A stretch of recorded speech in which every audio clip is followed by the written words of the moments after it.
சிம்பிளான mutton soup எப்படி பண்ணுறதுன்னு பார்க்கலாம் வாங்க.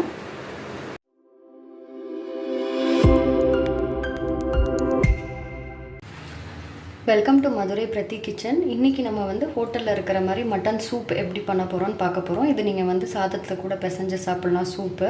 ஸோ அதுக்கப்புறம் அந்த மட்டன் வந்து நீங்கள் அந்த சூப்பில் இருக்கிற மட்டனையும் சாப்பிட்லாம், இல்லை நீங்கள் சுக்கா மாதிரியும் செஞ்சு சாப்பிட்லாம். நான் அது இன்னொரு வீடியோவில் போடுறேன். ஸோ ஜஸ்ட்டு வந்து மட்டன் சூப் வந்து எப்படி சிம்பிளாக பண்ணுறதுன்னு பார்க்க போகிறோம். ஸோ இதில் நான் குக்கர் வந்து 1/4 கிலோ மட்டன் வந்து நல்லா கழுவி வாஷ் பண்ணி வச்சுருக்கேன்.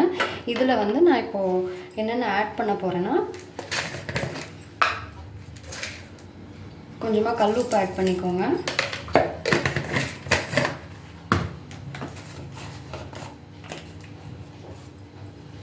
பெப்பர் ஆட் பண்ணிக்கோங்க. பெப்பர் உங்களுக்கு காரம் கொஞ்சம் தூக்கலாக வேணும்னா கொஞ்சம் அடிஷ்னலாக ஆட் பண்ணிக்கலாம். இல்லாட்டினா சூப் ஆன பிறகு கூட நீங்கள் குடிக்கும்போது நீங்கள் பெப்பர் ஆட் பண்ணிக்கலாம்.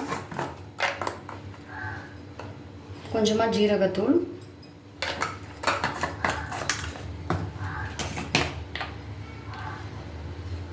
லைட்டாக மஞ்சள் தூள், ரொம்ப போட வேணாம்.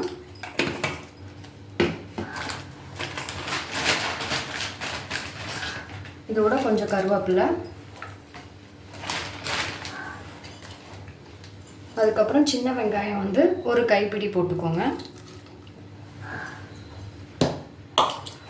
ஸோ இது எல்லாமே போட்ட பிறகு கொத்தமல்லி போடணுன்னா போட்டுக்கலாம், பட் நான் போடலை, கருவேப்பிலை மட்டும் போட்டிருக்கேன். ஸோ இதில் வந்து தண்ணி வந்து உங்களுக்கு எவ்வளோ சூப்பு டம்ளர் வேணுமோ அதுக்கேற்ற மாதிரி தண்ணி ஊற்றிக்கோங்க. நான் ஒரு 3 டம்ளர் வந்து ஊற்றுறேன், பெரிய டம்ளர்.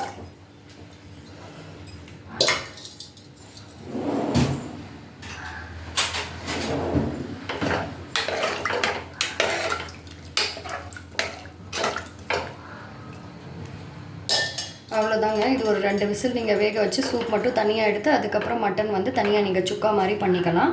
இல்லை நீங்கள் மட்டன் வந்து சூப்பில் இருக்க மட்டனே அப்படியே சாப்பிட்ணுன்னா ஒரு 5-6 விசில் விட்டுக்கோங்க. ஸோ அவ்வளோதாங்க. இப்போ நான் வந்து குக்கர் மூடி நம்ம வந்து சூப் ரெடி பண்ணுறேன்.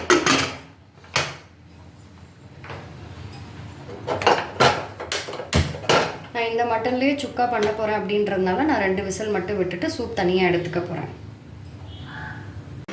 சிம்பிளாக மட்டன் சூப் ரெடி ஆகிடுச்சுங்க. நீங்கள் ட்ரை பண்ணி பாருங்கள். பிடிச்சிருந்ததுன்னா லைக் பண்ணுங்கள், ஷேர் பண்ணுங்கள், மறக்காமல் சப்ஸ்கிரைப் பண்ணுங்கள். ரொம்ப சிம்பிளாக இருக்கும், ரொம்ப டேஸ்ட்டாகவும் இருக்கும். ட்ரை பண்ணி பாருங்கள். தேங்க்யூ.